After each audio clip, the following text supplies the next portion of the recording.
담임 목사님께서 하나님의 예정과 선택이라는 제목으로 말씀 증거해 주시겠습니다. 이 시간 우리 믿음의 고백을 하나님께 드림으로 말씀 앞에 함께 나가도록 하겠습니다. 하나님 나를 사랑하신다. 하나님 내 인생에 크고 비밀한 계획 가지고 계신다. 하나님 오늘도 나와 동행하셔서 그 계획 이루어 주신다. 아멘. 그렇게 될 줄로 믿습니다. 아멘. 우리는 성경을 하나님의 계시의 자기 계시의 기록이라고 그렇게 부릅니다. 성경이 하나님의 자기 계시인 이유는 사람이 노력을 하여서 스스로 깨달은 내용을 기록한 것이 아니라 하나님께서 인류를 향하여서 자기를 계시하여 주심으로 우리가 알았던 사실들을 기록해 놓은 기록이기 때문입니다. 하나님은 결코 인류가 스스로의 노력으로 이성적인 활동에 의해서 알아갈 수 있는 그런 분이 아니십니다. 성경은 하나님께서 우리가 노력해서 알 수 없는 분이신 이유를 이렇게 이야기를 해줍니다. 이사야서 55장 9절입니다. 이는 하늘이 땅보다 높음과 같이 내 길은 너희의 길보다 높음이요 내 생각은 너희의 생각보다 높음이니라. 우리가 흔히 하는 말처럼 하나님께서 만약 우리랑 수준이 다르신 분이시라면 우리가 어떻게 해서 노력을 해서 수준을 끌어올려 하나님을 이해할 수 있을지 모르겠습니다. 그런데 이사야서 55장에서 하나님께서 우리에게 하시는 말씀은 우리와 하나님은 수준이 다른 영역이 있는 것이 아니라 차원이 다른 영역에 계셔서 우리가 그분을 이해할 수도 없으며 우리가 그분과 같을 수도 없다, 그렇게 이야기를 합니다. 그러하기 때문에 하나님께서 우리에게 다가오셔서 하나님이 어떤 분이신지 우리에게 계시를 하여 주실 때에만 비로소 우리는 하나님이 어떤 분이신지를 알게 됩니다. 하나님이 도무지 우리가 이해할 수 없는 차원에 계시다는 이 사실을 우리에게 주는 가장 큰 도전은 하나님을 향한 우리의 절대적인 자세가 겸손이어야 한다는 것입니다. 우리가 우리의 삶을 향한 하나님의 뜻을 이해할 수 있다면 우리는 하나님을 판단할 수도 있을지 모르겠습니다. 그런데 우리 중에 그 누구도 하나님 뜻을 이해할 수 있는 사람은 없습니다. 이해할 수 없다면 우리는 판단할 수도 없고 절대적으로 하나님을 향하여서 겸손하여야 할 것입니다. 우리가 요셉의 이야기를 읽을 때 가장 당황스러워하는 이유는 딱 하나입니다. 하나님께서 왜 요셉을 그렇게 하시는지 이해를 못하기 때문입니다.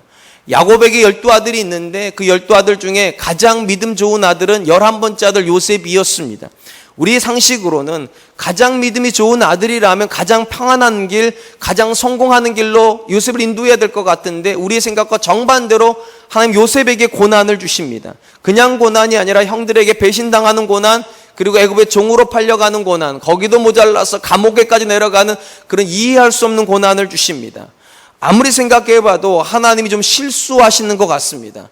요셉의 형들에게 그렇게 하신다면 그래도 좀 이해할 수 있을 것 같은데 믿음의 사람인 요셉에게 그렇게 하는 건 아무리 보아도 잘못하시는 것 같습니다. 그리고 이것이 사실이라면 우리가 하나님을 향하여서 믿음을 고백하는 것이 굉장히 허망할 수밖에 없을 것 같습니다.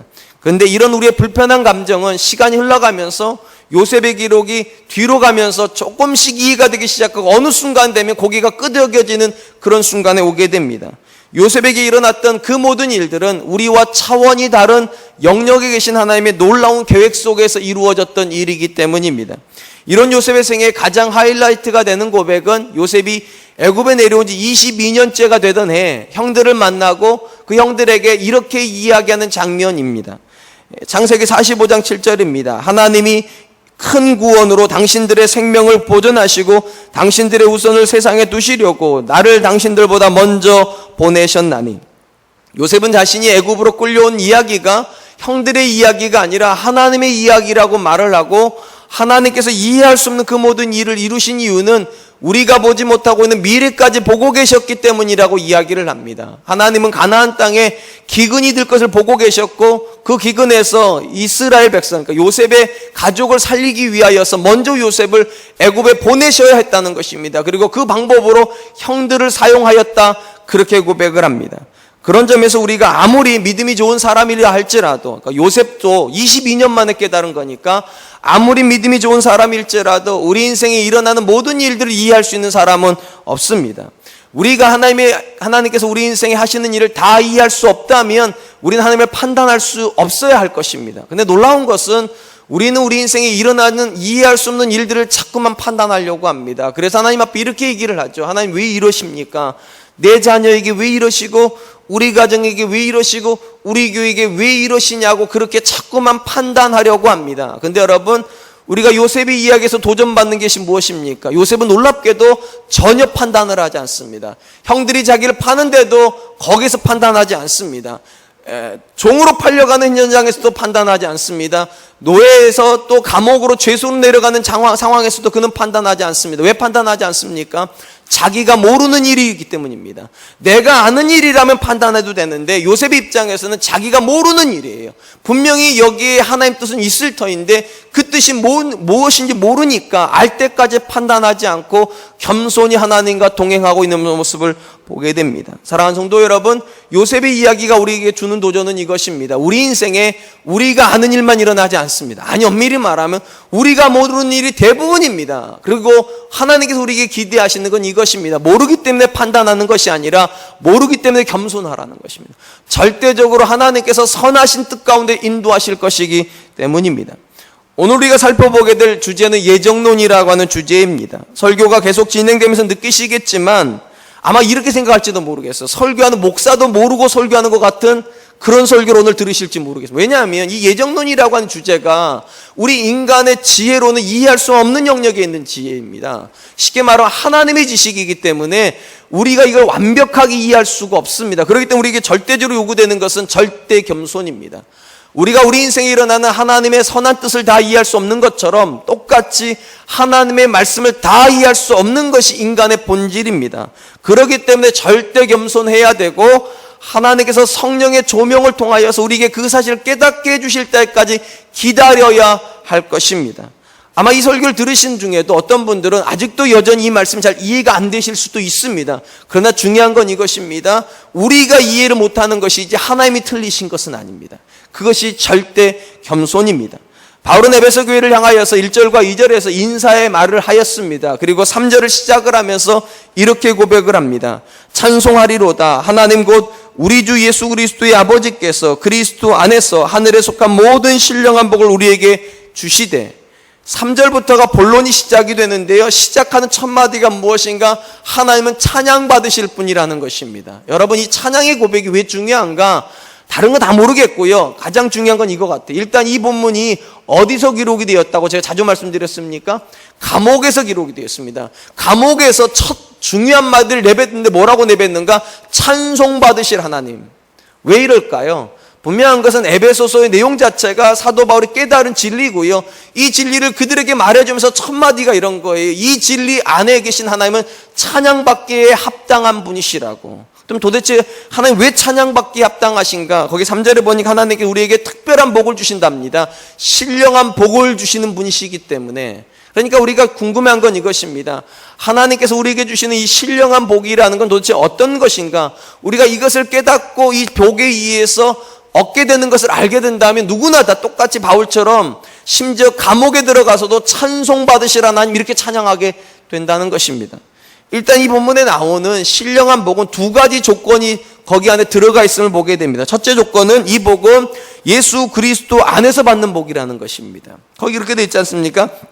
우리 주 예수 그리스도의 아버지께서 그리스도 안에서, 그러니까 신령한 복은 그리스도 바깥에는 없는 겁니다. 그리스도 안에 있는 복이고, 또 두 번째 조건이 이것입니다. 이 땅에 있는 것이 아니라 어디에 속하여 있다고 되어 있습니까?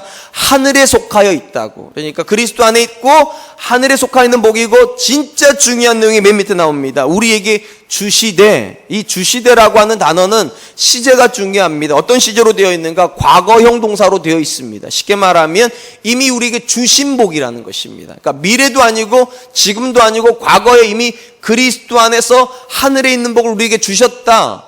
이렇게 놓고 보면 하나님께서 우리에게 주신 복을 이렇게 축약해 나가면 딱 답이 나오게 되어 있습니다. 어떤 복인가?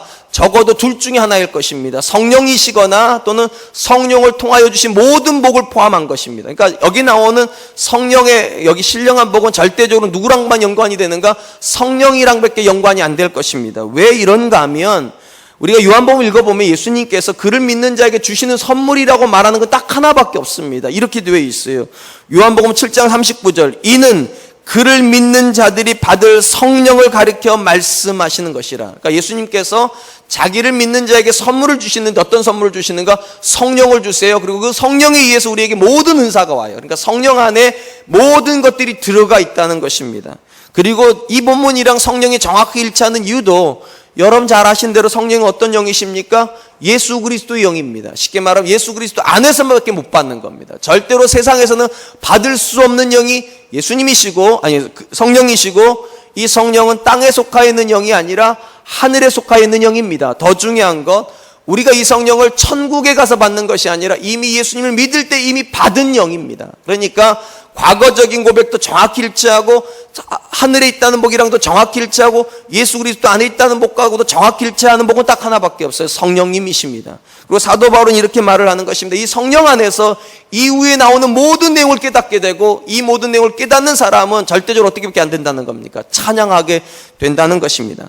특별히 이 본문, 특별히 1장 3절의 이 말씀 안에 보면 여러분이 의식하셨는지 모르겠는데 이 안에 성부, 성자, 성령이 다 들어가 있습니다. 쉽게 말하면 하나님께서 예수 그리스도 안에 있는 자들에게 어떤 복을 주신답니까? 성령을 주심으로 이후에 나오는 구원의 모든 진리를 깨닫게 하신다는 겁니다. 하나님께서 과거, 현재, 미래에 하셨고 하시고 계시며 하실 일에 대해서 오직 성령 안에서 깨닫게 하시고, 그리고 그것이 깨달아지는 사람은 다 누구는 어떻게 한다는 겁니까?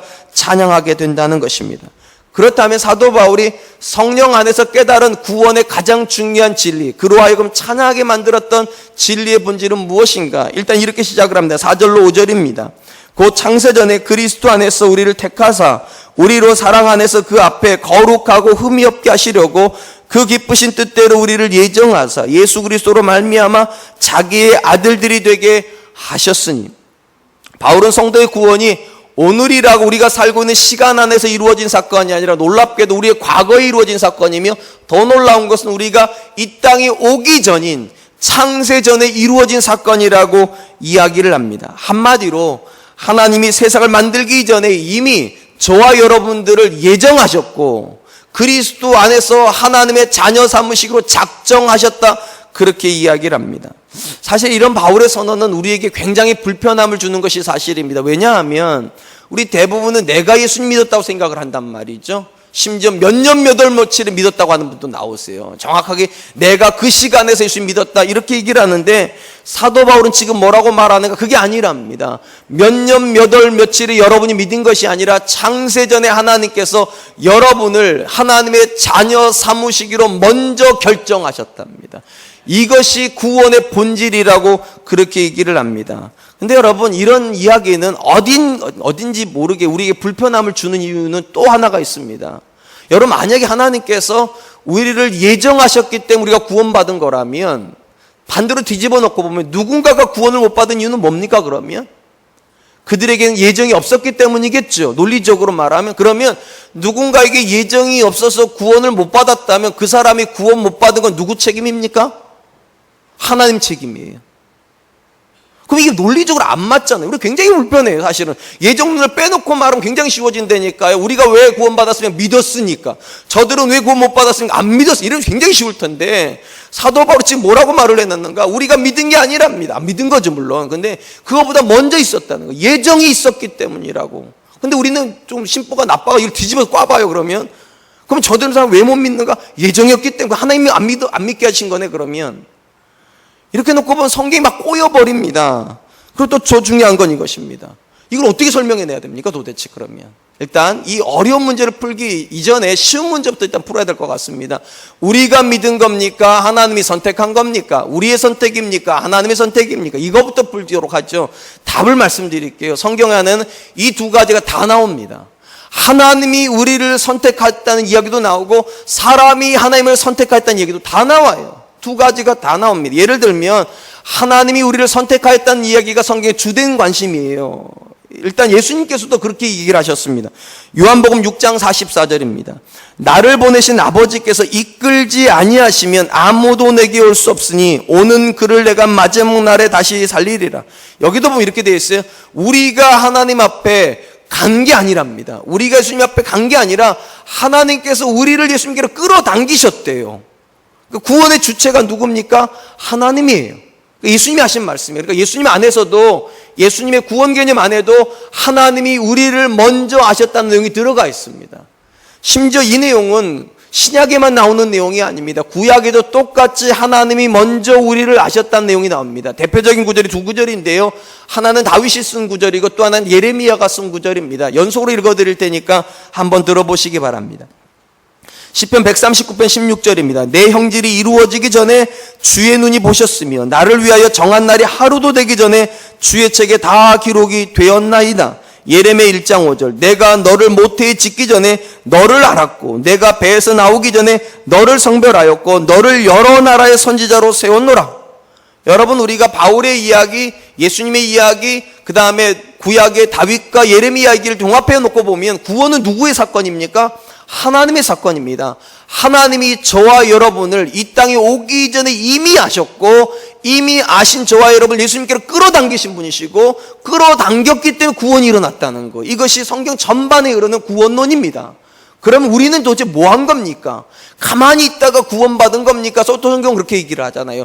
우리가 선택했다라고, 우리가 믿었다라는 부분도 또 강조를 합니다. 예를 들면 이런 구절이죠. 요한복음 3장 16절 하나님이 세상을 이처럼 사랑하사 독생자를 주셨으니 이는 그를 믿는 자마다, 여기 이렇게 돼 있지 않아요. 그를 향하여 예정되어진다 이렇게 돼 있지 않아요. 그를 믿는 자마다 멸망치 않고 영생을 얻게 하려 하심이라. 요한복음 3장 16절에서 말하는 구원의 본질은 우리가 믿는 것입니다. 그리고 구원받은 대상은 어떤 사람인가? 믿은 사람이 구원을 받습니다. 그러니까 의지가 있다는 거죠. 내가 믿어야지만, 세상을 다 사랑하셨지만 누군가가 믿어야지만 구원을 얻는 거예요. 또한 놀랍게도요, 예정론에 대한 강조를 그렇게 많이 했던 사도 바울조차도 구원의 인간의 영역이 있음을 이야기를 합니다. 그게 이런 구절이죠. 사도행전 16장 31절입니다. 이르되 주 예수를 믿으라. 그리하면 너와 내 집이 구원을 받으리라. 이 본문에서도 바울은 절대로 이렇게 말하지 않습니다. 하나님이 너로 예수님을 믿게 하신다 이렇게 말하지 않았어요. 하나님이 너로 하여금 예수님을 믿게 하신다가 아니라 주 예수를 믿으라 명령이에요. 네가 믿어야 된다고. 인간적으로 생각하면 이게 두 가지가 충돌하는 것 같아요. 하나님이 우리를 믿게 하셨거나 아니면 우리가 믿어야 될 것 같은데 놀랍게도 성경 이 두 가지 내용이 다 같이 나옵니다. 상식적으로 생각을 해보면 이론적으로는 예정론을 빼고 하는 게 훨씬 쉽습니다. 왜냐하면 예정론이 들어오면 굉장히 불편한 내용이 많다니까. 아까도 말씀드렸듯이 예정이 없는 사람에 대한 이야기를 어떻게 할 거냐는 거예요. 더 중요한 얘기, 여러분, 만약 누군가가 이 땅에 오기 전에 이미 하나님께서 구원하기로 예정하셨다면 어떤 개념이 사라지게 되는가? 전도의 개념이 사라지게 됩니다. 아니 어차피 구원받기로 예정된 사람이라 뭐하러 전도해요? 이해가 안 되세요? 아니 예정됐다면서요. 선교는 왜 할 거냐고. 예정됐다면서요. 그러니까 예정론이 들어오면 가장 난처해지는 게 어디인가? 선교가 난처해지고 전도가 난처해집니다. 근데 왜 사도 바울은 굳이 그럼에도 불구하고 이 본문에서 예정을 이야기를 하는가? 놀라운 이야기를 하나 해드릴까요? 여러분, 성경에서 가장 많은 예정론을 이야기한 사람이 사도 바울입니다. 그런데 놀랍게도 그는 가장 많은 선교를 한 사람입니다. 논리적으로 생각을 해보면 예정하고 선교는 같이 못 갈 것 같단 말이죠. 근데 사도 바울은 이게 같이 가져요. 가장 많은 예정을 이야기한 사람이 가장 많은 전도, 가장 많은 선교를 이야기하는 사람입니다. 그러니까 제가 말씀드렸잖아요. 우리가 이해를 못하는 것이지 성경이 틀린 건 아니에요. 사도 바울에게서는 이게 두 가지가 충돌이 안 일어난다니까요. 우리는 자꾸만 잔머리를 굴리다 보니까 하나님의 예정이 있다면 선교는 안 해도 되는 거 아닌가? 하나님이 구원하기로 예정했으면 우리가 전도 안 해도 되는가? 우리는 그렇게 생각을 하는데 바울은 그렇게 생각하지 않는다니까요. 예정은 예정이고 선교는 선교라는 거예요. 충돌이 일어나지를 않는다는 겁니다. 그러므로 사랑하는 성도 여러분, 오늘 설교를 들으시다가 혹시 마음 가운데 충돌이 일어나는 것 같아도 이렇게 들으세요. 지금은 이해가 안 될 뿐이에요. 어느 순간이 되면 하나님께서 성령 안에서 사도 바울에 밝히 보여주신 것처럼 우리에게도 보여주실 날이 올 것이고 그때는 충돌이 아니라 조화가 일어날 겁니다. 예정과 선교는 충돌이 아니라는 거죠. 조화예요. 심지어 사도 바울이 예정에 대한 이야기를 했는데 거기 예정에 절대로 다른 사람의 멸망에 대한 예정은 없습니다. 가장 중요한 구절이 이런 구절이죠. 디모데전서 2장 4절입니다. 하나님은 모든 사람이 구원을 받으며 진리를 아는 데 이르기를 원하시느니라. 여러분, 상식적으로 아까도 말씀드렸잖아요. 예정을 받아서 구원을 받는 거라면 누군가는 예정을 못 받았기 때문에 구원을 못 받았을 거라는 말이 나와야 되는데 바울이 뭐라고 말하는가? 하나님은 모든 사람이 구원을 받기를 원하신다고. 인간의 논리로 따지면 동전의 양면인 것 같단 말이죠. 누군가가 구원을 받았고 예정을 받아 구원을 받았다면 누군가는 예정을 못 받아서 구원을 못 받았다는 말이 나와야 되는데 바울은 그렇게 말하지 않습니다. 무슨 말인가 하면 이게 진짜 중요한 말입니다. 성경이 말하는 예정론은요, 멸망에 대한 예정은 없습니다. 누군가는 예수님 못 믿기로 예정됐다, 그런 말은 없습니다. 그럼 무슨 예정만 있는가? 누군가는 예수님 믿을 예정이 있다는 그것만 있어요. 구원에 대한 예정만 있습니다. 조금 이해가 어려우실지 모르겠는데 앞에서도 말씀드렸잖아요. 제가 계속 강조하는 게 무엇인가? 성경은 우리 머리로 자꾸 이해하려고 말하면 반드시 논리적 모순에 빠집니다. 어떻게 해야 되는가? 절대적인 겸손으로 이해를 해야 됩니다. 왜 하나님께서 이 말씀을 하셨을까? 내가 놓치고 있는 무언가가 분명히 있어요. 앞에서 말씀드렸죠. 일단 3절이 굉장히 중요합니다. 여러분 4절부터 5절이 예정론에 대한 이야기인데요. 4절로 5절에 들어오기 전에 바울이 뭔 얘기를 먼저 했습니까? 하나님 우리에게 신령한 복을 주셨다고. 누구 안에서? 예수 그리스도 안에서. 쉽게 말하면 이 이후에 나오는 4절 이후에 나오는 예정론은 누구밖에 이해를 못하는 이야기인가? 예수 그리스도에서 구원을 경험한 사람이라 이것이 사실이라는 깨닫는다는 겁니다. 아, 하나님께서 나를 예정 가운데서 구원하시는 것이 맞구나. 왜냐? 누가 그렇게 깨닫게 하시니까요? 성령님이 그렇게 깨닫게 하신다는 것입니다. 일단 외형적으로 놓고 보면 분명히 우리가 믿은 것처럼 보입니다. 그죠? 언제 믿으셨어요? 물어보면 중학교 때요.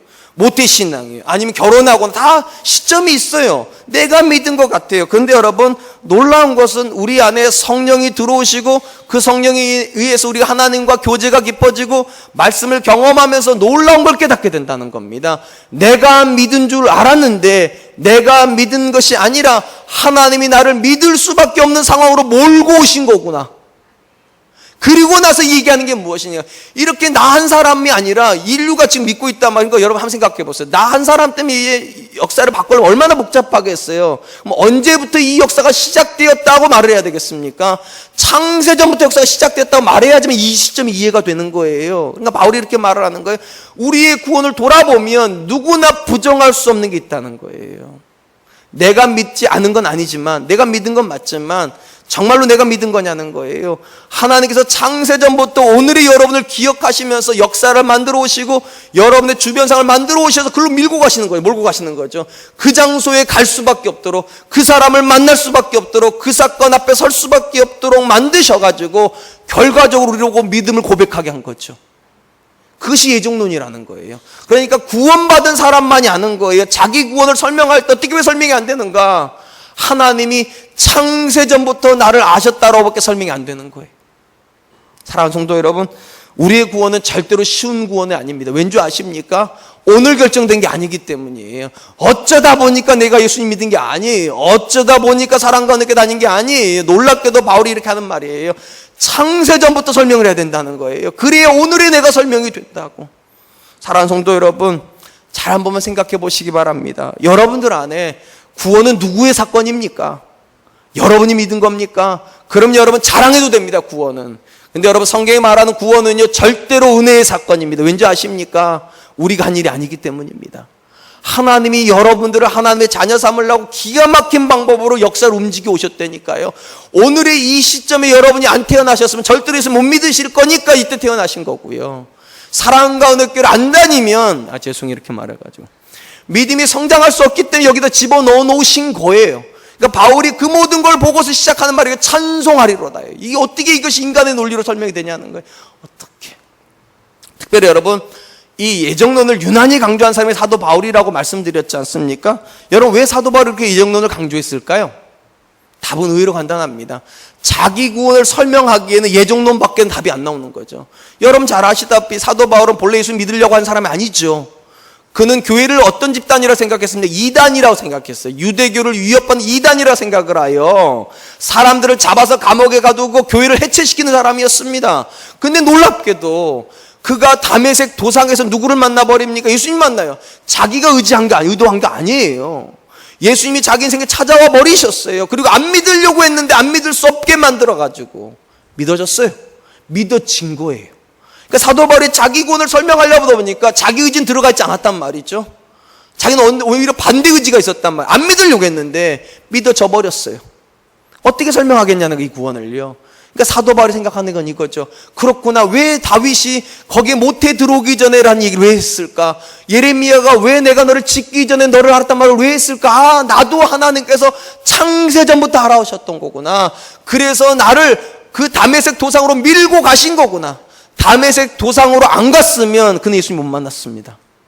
그는 예수님 만나려고 다메섹 도상에 간 것도 아니었는데 놀랍게도 목적이 그렇게 돼버렸어요. 예수님 만나러 간 것처럼 돼버렸어요. 누가 그렇게 만드신 겁니까? 하나님이요. 하나님이요. 그래서 바울이 이렇게 말하는 거예요. 우리의 구원의 출발점은 창세 전이라고. 다시 말씀드릴게요. 절대로 이 구원은요, 믿지 않는 사람의 멸망에 대한 설명을 하려고 쓴 게 아니에요. 이 정도는요. 절대적으로 뭐에 대한 설명을 하는가? 우리가 얼마나 귀한 구원을 받았는가? 우리가 하나님 앞에 얼마나 존귀한 사람인가를 얘기하려고 쓴 본문이에요. 그러니까 여러분, 이 본문 가지고 논쟁하려고 하지 마세요. 여러분의 구원을 감격하라고 써놓은 본문이에요. 그러므로 사랑하는 성도 여러분, 구원론, 예정론 다 무슨 개념입니까? 믿는 사람에게만 해당됩니다. 성령이 들어와서 조명해주면 누구나 깨닫는 게 있다는 거예요. 우리는 그렇게 가벼운 사람이 아니라는 거. 툭 던져져서 어쩌다 보니까 예수 믿고 어쩌다 보니까 교회 다니고 어쩌다 보니까 장로 되고 어쩌다 보니까 권사, 그런 게 아니라는 거예요. 이 모든 것 안에는 우리가 이해할 수 없는 놀라운 하나님의 섭리가 있고 예정이 있고 인도하심이 있었다는 것입니다. 그러므로 사랑하는 성도 여러분, 이 사실을 깨달을 수 있기를 축원드립니다. 성령님이 여러분 안에 계시다면 이 말씀이 믿어질 것이고 이 말씀이 믿어지면 사도 바울처럼 고백할 겁니다. 찬송하리로다. 우리 하나님 정말 위대하지 않습니까? 오늘의 내가 존재하기 위해서 그분이 먼저 계셨고 그분이 나를 인도해 주셔서 이 자리에 왔다면 우리가 어떻게 하나님을 찬양하지 않을 수 있겠습니까? 일단 궁금한 건 이겁니다. 왜 하나님은 창세전에 저와 여러분들 예정하셨을까? 왜 하나님 자녀 삼으시기로 그렇게 생각을 하셨을까요? 거기 보니까 목적이 있습니다. 두 가지 목적이 나오는데 일단 4절에서 먼저 이렇게 나옵니다. 곧 창세전에 그리스도 안에서 우리를 택하사 우리로 사랑 안에서 그 앞에 거룩하고 흠이 없게 하시려고. 첫 번째 목적이 이겁니다. 거룩하고 흠이 없는 목적입니다. 거룩하고 흠이 없는. 이게 왜 중요한가?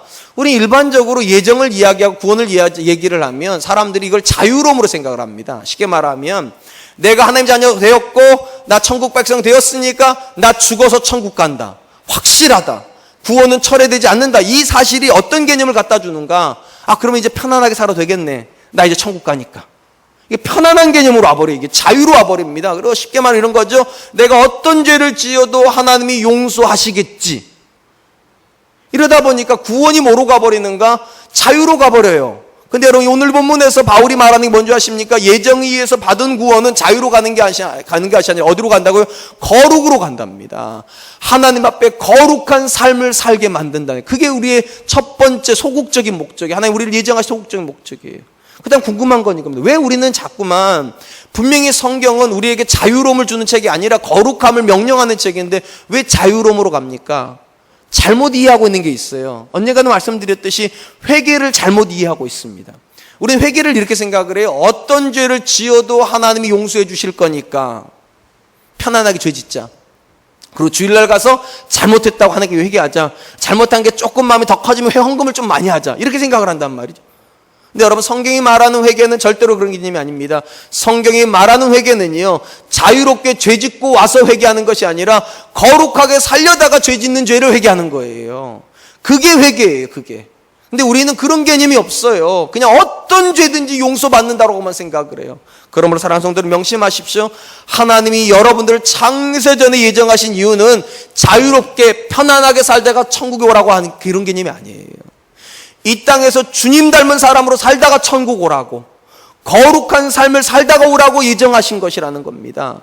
이것이 정말로 중요합니다. 또한 여러분 이 말도 명심하시기 바랍니다. 우리가 받은 구원은 철회되지 않습니까? 한번 예수님 믿어서 구원받으면 절대로 지옥 안 갑니까? 정답부터 말씀드릴게요. 예, 맞아요. 안 가요. 철회되지 않아요. 근데 여러분 여기서도 명심할 것이 있습니다. 중요한 건 이겁니다. 여러분들이 그런 구원을 받은 사람이냐가 더 중요해요. 그런 구원을 받은 사람이냐. 모든 사람에게 완료는 안 돼 있어요. 예수님께서 성도가 받는, 특별히 여기서 성도가 받는 구원의 완전성에 대해서 이런 이야기를 하나 하십니다. 요한복음 5장 24절. 집에 가셔서 이 구절을 꼭 한번 읽어보세요. 요한복음 5장 24절입니다. 내가 진실로 진실로 너희에게 이르노니 내 말을 듣고 또 나 보내신 이를 믿는 자는 영생을 얻었고 심판에 이르지 아니하나니 사망에서 생명으로 옮겼느니라. 일단 중요한 거, 우리 구원이 철회되지 않는다는 개념이 어디서 나오는데 여기서 나왔습니다. 사망에서 생명으로 옮겼느니라. 여기 옮겨졌다라고 하는 단어가 시제가 중요한데 현재 완료형입니다. 이미 결론이 났다는 거예요. 예수님 믿는 사람은 사망에서 생명으로 옮겨졌기 때문에 절대로 지옥에 갈 일은 없습니다. 근데 중요한 건 이거예요. 여러분 아멘 하셨는데요, 누가 과연 예수님 믿는 사람이냐는 거예요. 그냥 내가 입술로 벌려서 예수님 믿습니다 이렇게 말하는 겁니까? 그렇게 따지면 기독교는 너무 쉬워요. 그냥 교회 와가지고 믿습니다 한마디 하면 천국 가버리니까. 근데 여러분 성경이 말하는 구원은 절대로 쉽지가 않다고 제가 자주 말씀드리죠. 왠지 아십니까? 이 본문에서 예수님께서 사망에서 생명으로 옮겨진 사람에 대해서 설명을 하실 때 두 단어를 쓰고 있다는 게 중요합니다.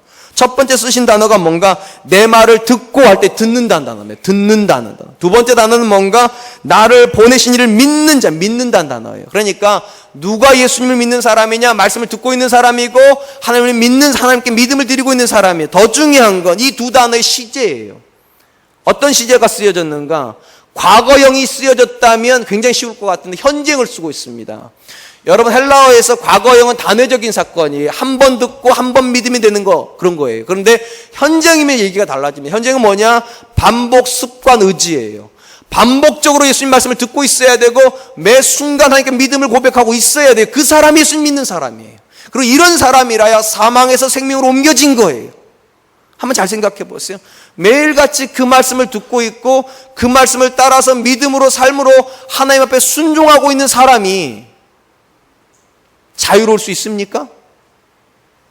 자기 마음대로 살 수 있습니까? 절대로 불가능하죠. 어떤 고백밖에 못합니까? 거룩한 삶의 고백밖에 못하는 거예요. 그렇기 때문에 그 사람은 사망에서 생명으로 옮겨진 거예요. 근데 우리는 이상하게 결론만 받아들여요. 결론만. 아, 나 이제 구원받았다. 마음대로 살아도 된다. 성경에 없는 얘기라니까요. 전제가 안 맞아요. 전제가요. 어떤 사람이라야 완전한 구원에 도달하는가? 매일의 삶에서 그분의 말씀을 듣고 있는 사람이에요. 의지적으로요. 의지적으로요. 그리고 그 말씀을 따라서 살려고 매일같이 의지적으로 몸부림치고 있는 사람, 그 사람은 성경은 믿음의 사람이라고 부르고 그 사람은 모든 것으로부터 하나님께서 구원해 내신답니다. 그러므로 사랑하는 성도 여러분, 명심하시기 바랍니다. 하나님께서 저와 여러분들에게 창세전부터 예정하심으로 주신 구원은 자유함 아닙니다. 엄밀히 말하면 이것은 부담입니다. 어떤 부담입니까? 거룩한 삶에 대한 부담이에요. 우리에게 하나님께 그 정도 쏟으신 거잖아요. 그 정도 에너지를 쏟으신 거잖아요. 한 사람을 구원하려고 창세전부터 이래 오셨다면 우리는 절대로 가벼운 사람 아니에요. 굉장히 의미 있는 사람이고 굉장히 중요한 사람이에요. 왜 중요한가? 하나의 목적이 있기 때문에, 첫 번째 목적이기 때문에 주님 닮아가게 하기 위해서 그렇게 하셨다는, 주님 닮아가게 하려고. 이 땅에서 편안하게 살게 아니에요. 그러므로 사랑하는 성도 여러분, 전 저와 여러분들이 구원받은 감격이 있기 때문에 이 감격이 우리로 하여금 거룩함에 대한 부담을 가지게 할 수 있었으면 좋겠습니다. 어제보다 오늘보다 내일 더 주님 닮아가야 됩니다. 그렇게 하려고 구원하셨기 때문입니다. 그리고 궁극적인 목적이 있습니다. 우리를 하나님의 자녀로 예정하신 궁극적인 목적, 그것이 6절입니다. 우리 6절을 같이 한 번만 읽겠습니다. 이는 그가 사랑하는 자 안에서 우리에게 거저 주시는 바 그 은혜의 영광을 찬송하게 하려는 것이라. 은혜의 영광을 찬송하게 하려 한다. 여러분 한번 보시기 바랍니다. 바울이 이렇게 말을 하는 거예요. 창세전부터 예정되어져서 구원받았다는 사실을 아는 사람은 어떤 삶을 향해 나간다고요? 거룩한 삶을 향해 나간다고. 그런데 거룩한 삶을 사는 것으로 끝내지 않는다는 겁니다. 어떻게 한다고? 그 삶을 통해서 하나님이 찬송받으시게 만든다는 거예요. 영광을 하나님께 돌리는 삶을 살게 하시기 위하여 하나님께서 우리를 창세전부터 인도해 오셨다는 것입니다. 여러분 잘 아시는 대로 사도 바울만큼 은혜를 강조했던 사람은 없고요. 사도 바울만큼처럼 구원의 감격을 많이 말한 사람이 없습니다. 그리고 그가 살았던 삶을 그는 이렇게 요약을 합니다. 고린도전서 15장 10절입니다. 그러나 내가 나된 것은 하나님의 은혜로 된 것이니 내게 주신 그 은혜가 헛되지 아니하니 내가 모든 사도보다 더 많이 수고하였으나 내가 한 것이 아니요 오직 나와 함께 하신 하나님의 은혜로다. 여러분 일단 이 본문에서도 보시면 사도 바울이 은혜로 구원을 받았기 때문에 자유롭게 산다고 되어 있지 않아요. 은혜로 구원을 받았다는 걸 알기 때문에 더 수고하였다고 나와요. 더 수고하였다고. 내가 한 게 아니라 하나님께서 전폭적인 은혜로 나를 구원해 주신 이 은혜에 감격을 해서 그는 더 많이 수고를 합니다. 그리고 나서 영광을 자기가 받지를 않습니다. 어떻게 되어 있습니까? 이렇게 되어 있지 않습니까? 내가 한 것이 아니 오직 나와 함께 하신 하나님의 은혜로다. 영광이 누구에게 돌아가게 한다고요? 하나님께로요. 그러므로 사랑하는 성도 여러분, 하나님께서 여러분을 창세전에 선택하여서 하나님의 자녀 삼으셨다는 것에 감격이 있기를 축원드립니다. 이것은 감격입니다. 도대체 나 같은 사람이 뭐라고, 여러분이 도대체 뭐라고 창세전부터 여러분을 보시면서 역사를 움직여 오십니까? 감격이어야 돼요. 그리고 이 감격이 진짜 감격이면 어떤 일로 가야 됩니까? 거룩한 고백으로 가야 돼요. 그리고 거룩한 고백으로만 끝내지 마시고 여러분의 삶을 통하여서 여러분의 하나님이 드러나기를 기도해야 됩니다. 하나님, 내 남편이 내 삶을 통해서 하나님 만나게 해주십시오. 내 아내가 내 삶을 통해 하나님 만나게 해주십시오. 하나님, 내 자녀들이 우리 부모의 삶을 보면서 하나님 만나게 해주십시오. 그것이 하나님께서 우리를 구원하신 궁극적인 목적이랍니다. 사랑하는 성도 여러분, 여러분 안에 감격이 있습니까? 첫 번째 단어입니다. 감격이요. 두 번째, 여러분 안에 거룩함의 고백이 있습니까? 거룩함이요. 세 번째, 여러분 안에 하나님의 영광이 있습니까? 이 세 가지를 하려고 하나님께서 뭐 하셨다고요? 예정하셨답니다. 전 저와 여러분들에게 이 은혜가 있기를 정말로 축원드립니다. 이제 말씀을 맺으려고 합니다. 성도가 받은 구원은 참으로 신비한 개념입니다. 왜 신비한가? 현상적으로 보면 분명히 내가 믿은 거거든요. 내가 주님 선택한 거거든요. 그런데 우리가 성령을 경험을 하고 그 성령의 은혜 가운데 깨닫게 되는 놀라운 이야기가 있다는 거죠. 하나님께서 우리를 믿을 수밖에 없는 현장으로 우리를 몰고 오셨다는 거예요. 그리고 하나님께서 감당할 수 없는 은혜를 부어주심으로 내 마음이 열렸고 내 입술이 벌려져서 주님 고백을 했다는 겁니다. 그래서 은혜인 거예요. 내가 믿은 거라면 여러분, 이 부분은 다른 건 모르겠지만 믿음의 부분만큼은 내 의지가 들어갔기 때문에 은혜라고 말할 수 없을 거예요. 그런데 사도 바울도 그렇고 성경 모든 저자가 왜 구원을 은혜라고 말하는 줄 아십니까? 엄밀히 말하면 내 의지가 작용할 수 있도록 은혜가 작동했기 때문입니다. 은혜에 의해서 내 마음이 무장해제가 된 거고요. 은혜에 의해서 다른 사람이 도무지 안 믿어지는 그 사실이 믿어진 거예요. 그래서 바울이 이렇게 말하는 거죠. 이 모든 사건은 하나님이 창세전부터 하신 사건이라고 밖에 설명이 안 된다고. 그리고 이것이 정말로 사실이라면 이 사람은 다 이렇게 말해 찬송하리로다. 하나님을 향하여서 찬양의 고백을 드릴 뿐만 아니라 감격을 하고, 그 감격은 뭐로 이어진다고요? 거룩한 삶으로 이어지고, 거룩한 삶은 마지막 결론이 무엇입니까? 영광으로 간다는 거. 우리 사랑과 은혜의 성도님들이 이번 한 주간 이 세 가지 단어가 여러분 안에 살아 있었으면 좋겠어요. 예정을 통한 구원, 그리고 이 구원을 말미암는 감격, 이 감격으로 말미암는 거룩한 삶, 그래 하나님께 영광 돌리는 저와 여러분 되시기를 주님의 이름으로 축원드리겠습니다.